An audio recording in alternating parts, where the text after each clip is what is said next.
అందరికీ నమస్కారం అండి. ఈరోజు యోగా ప్రోగ్రాము ప్రశాంతంగా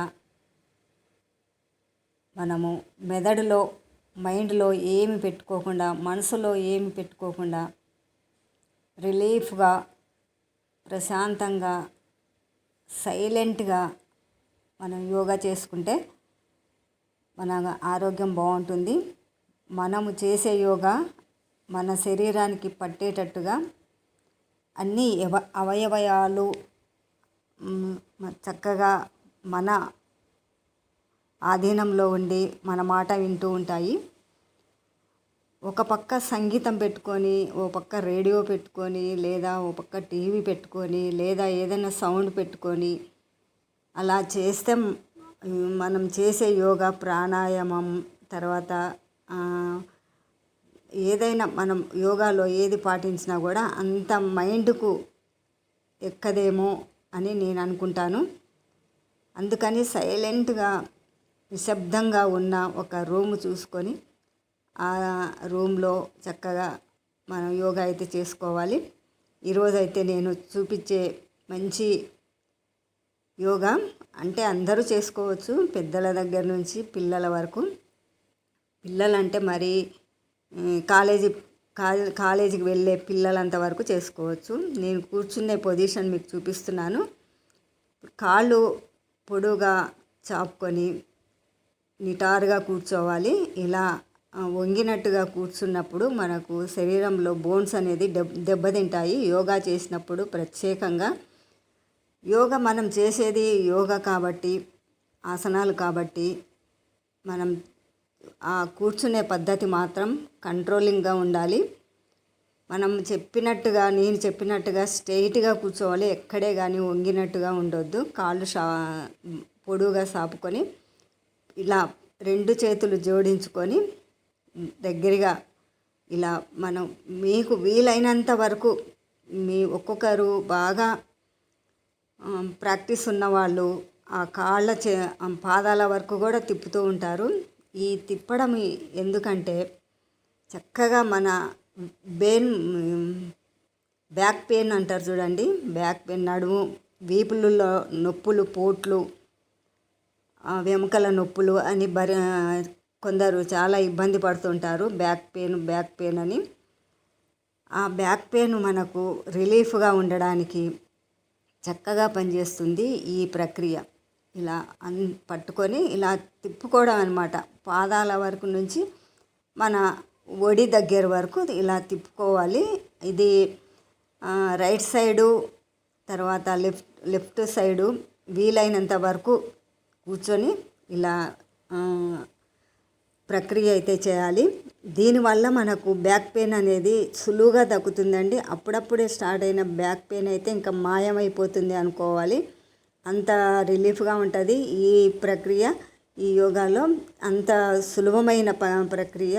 మందులు మాకులు ఏది లేకున్నా మనం బ్యాక్ పెయిన్ తగ్గించుకునే ఉపాయము భగవంతుడు మనకు యోగా రూపంలో మనకు ప్రసాదించాడు.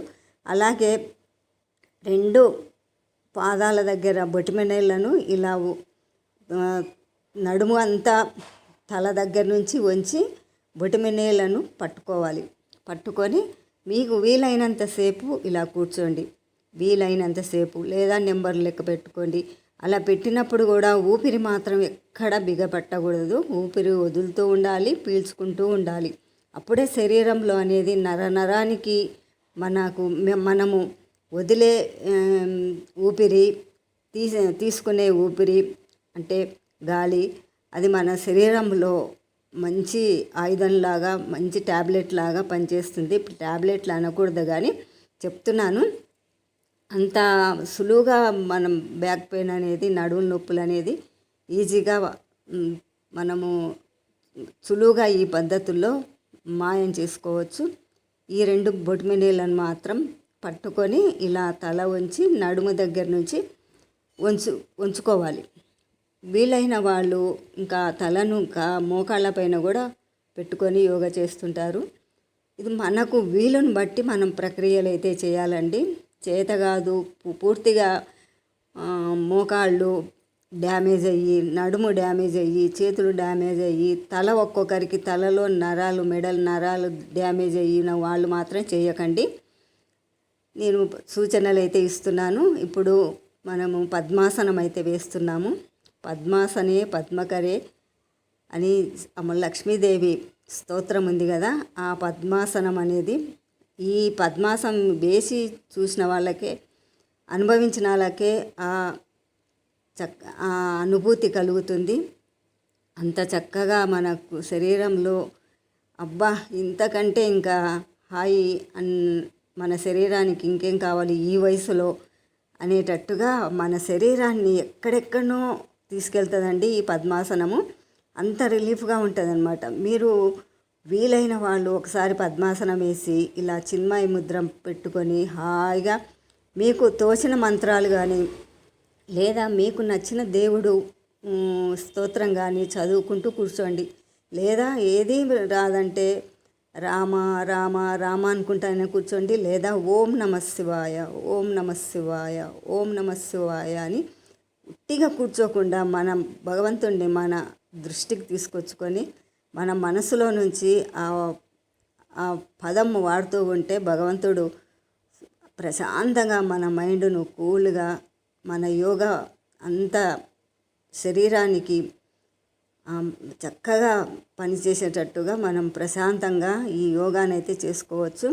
అలా ఉట్టిగా కూర్చోకుండా భగవంతుని నామస్మరణ చేసుకుంటే ఇంకా చాలా మంచిది కదా. ఇంకా అలా మెల్లగా పద్మాసనం నుంచి రిలీఫ్ కావాలి. నేను చీరలో శారీలో కాబట్టి మీకు పద్మాసనం అనేది సరిగ్గా కనపడకపోవచ్చు. అదే ఏదైనా డ్రెస్ కానీ ఏదైనా ఉంటే మీకు క్లియర్గా కనిపిస్తుంది. ఇంకా ఇప్పుడు మామూలు ఆసనంలో కూర్చొని సుఖాసనము అంటారు. ఇది సుఖాసనంలో కూర్చొని పొత్తి కడుపులో 2 చేతులు బిగబట్టుకొని మనం ఈ ప్రక్రియ ఏంటి అంటే, మనకు బాగా దగ్గు, ఆయాసము, జలుబు ఉంటుంది అనుకోండి, అది పట్టి పీడించినప్పుడు ఈ ప్రక్రియ అయితే చేయండి. చాలా రిలీఫ్ ఉంటుంది. అంత తొందరగా తగ్గిపోతుందన్నమాట. ఎందుకంటే చెడు అనేది లోపల పేరుకుపోయినప్పుడు ఆ దగ్గు, ఆయాసము ఇలాంటివి మనకు ఆక్సిజన్ వల్ల, ఆ తెమడ వల్ల గొంతులో నుంచి మనకు గుండెల్లో వరకు తెమడ ఉండడం వల్ల మనకు ఊపిరి అనేది, ఆక్సిజన్ అనేది సరిగ్గా అందదు. ఇలాంటి ప్రక్రియలు చేస్తూ ఉండండి.